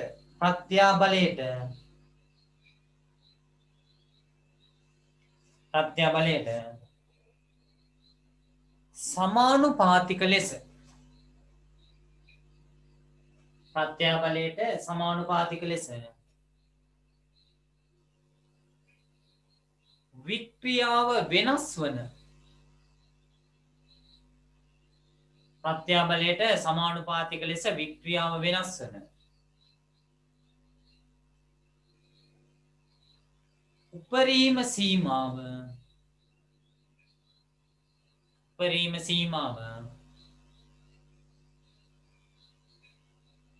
සමානුපාතික සීමාව ලෙස හැඳින්වේ.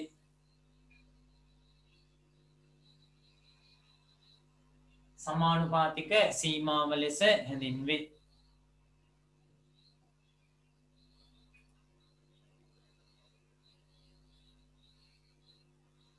සමානුපාතික සීමාව ලෙස හැඳින්වේ.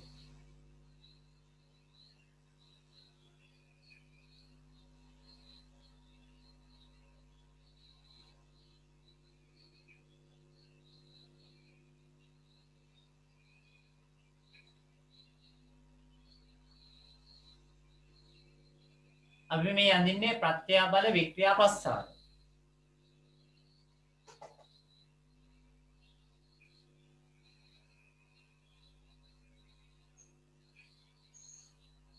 ඊගවට එන්න ප්‍රත්‍යස්ත සීමාව Q. ප්‍රත්‍යස්ත සීමාව Q.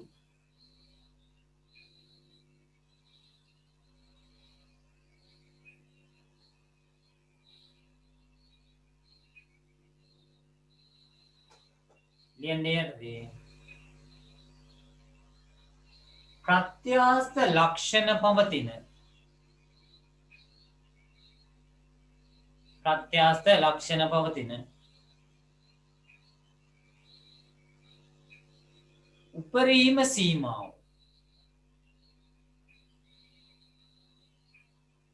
ප්‍රත්‍යස්ත ලක්ෂණ පවතින උපරිම සීමාව ප්‍රත්‍යස්ත සීමාවයි.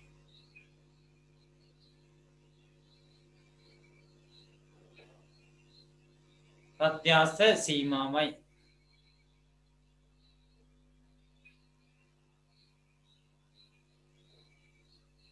එම නිසා ප්‍රත්‍යස්ත සීමාවතෙක් එම නිසා ප්‍රත්‍යස්ත සීමාවතෙක්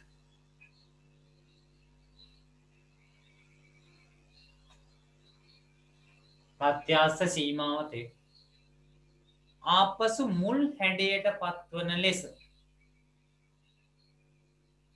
ආපසු මුල් හැඩයට පත්වන ලෙස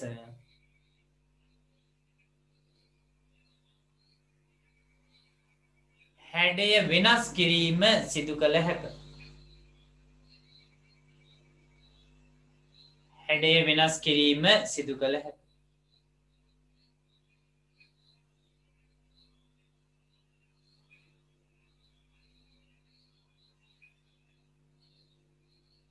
ඊළඟ ලියන්න අවනති ලක්ෂය.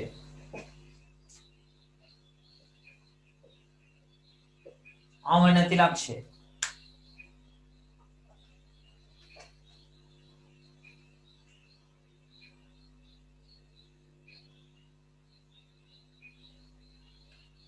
අවනති ලක්ෂය.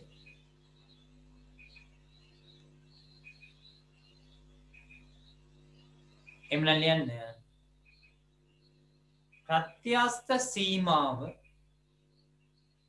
ප්‍රත්‍යස්ත සීමාව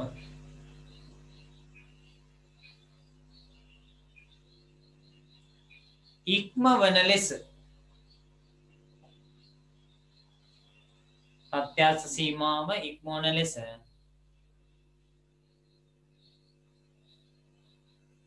ප්‍රත්‍යා බලයේ යෙදූ විට ප්‍රත්‍යස්ත සීමාව ඉක්මවන ලෙස ප්‍රත්‍යා බලයේ යෙදූ විට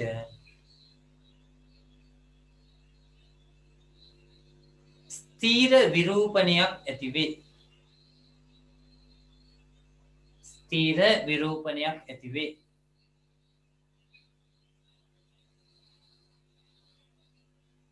ස්ථීර විරූපණයක් ඇතිවේ. එනම්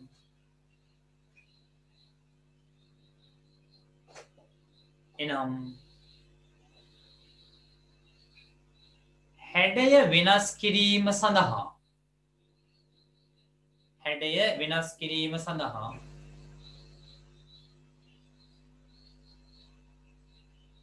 යෙදූ බලය ඉවත් කළද හැඩය වෙනස් කිරීම සඳහා යෙදූ බලය ඉවත් කළද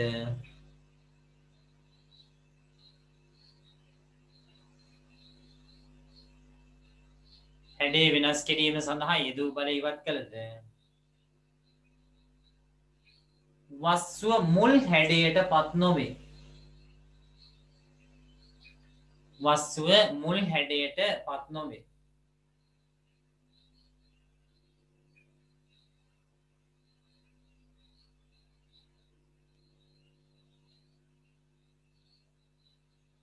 මෙහිදී ස්ථීර විරූපණය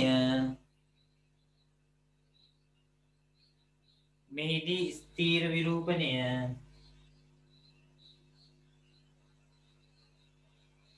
0.2ක් 0.2ක් පමණ වන සීමාව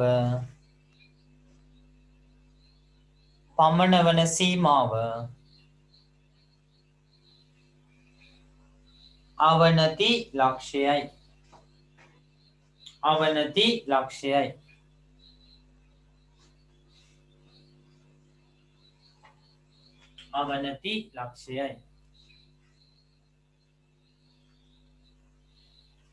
ඊළඟට S ભેදක ලක්ෂය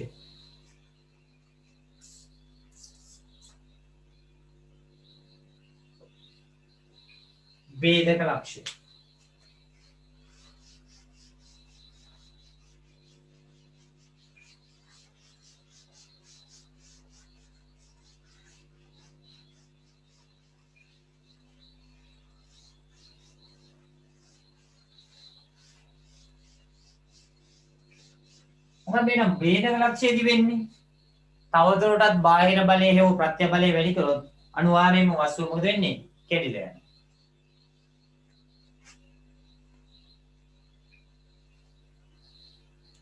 ලියමු යම් වස්තුවක්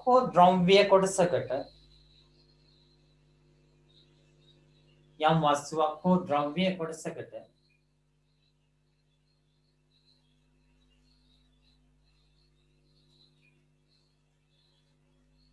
යොදනු ලබන බාහිර බලය වැඩි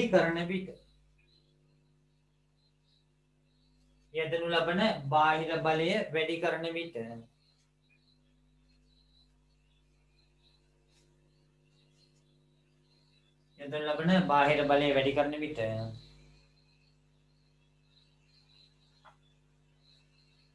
එහි විතතිය ශීඝ්‍රයෙන් වැඩි වී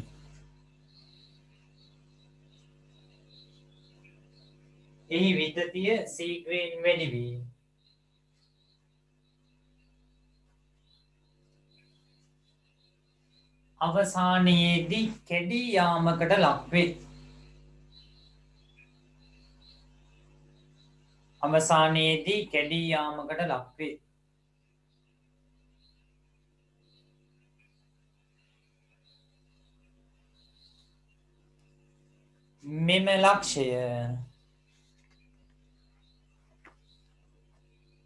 මෙම ලක්ෂය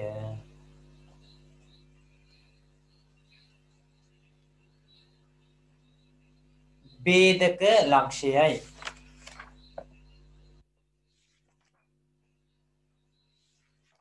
මෙම ලක්ෂය ભેදක ලක්ෂයයි.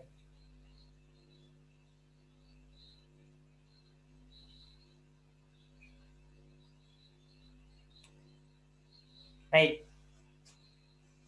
ඊගාවට දින්නේ යම්මාපාංගේ හුක් නියමය ඒ ටික තියෙන්නේ සමග ප්‍රත්‍යස්ස විභව ශක්තිය. මම ඒ ටික ඊගාව දවසට දාලා කරන්නම්. මොකද මේ ටික ආයේ මතක් කරලා තමයි ඒක කරන්න වෙන්නේ. ඒක ලෙවල්ලා බලමු මේ පාඩම ලබන සතියෙන් ඉවර කරගන්න පුළුවන් ගණන් ටිකක් හදලා. හෙට උදේ පන්තියේ මම හිතන්නේ ඩේ පේපර් 14ද කොයිද නේ තියෙන්නේ 14ද 15ද මම දන්නේ. ඩේ පේපර් එකයි බලය නම් ඉවර කරා අපිට කරන්න පුළුවන් කෝණික චලිතයේ කොටස. කෝණික චලිතයේ කොටසත් එක්ක එමුණොත් ඉදිරි ටික හෙට උදේට කරමු. හෙට උදේ නම් 5:00ට මම දැන් ලින්ක් එක දාන්නම් හදලා 5:00ට පන්තිය පටන් ගමු. ලබන සතියේ බ්‍රහස්පතින්දා හවස මේක ඉදිරි කොටස කරනවා. බ්‍රහස්පතින්දා හවසට කරනවා. ගොඩාක් වෙලාවට පාඩම ඉවර කරගන්න තියරි ටික ඉවර කරගන්න පුළුවන් වෙයි. ගණන් කීපයක් ඉතිරි වෙයි. ඒ ගණන් කීපේ අපි ඊගව දවසක එමුණොත් හදමු. එහෙනම් මම දැන් පන්තිය නවත්තනවා. හෙට උදේ නැවත හම්බ වෙමු. සියලු දෙනාටම සුබ රාත්‍රියක්.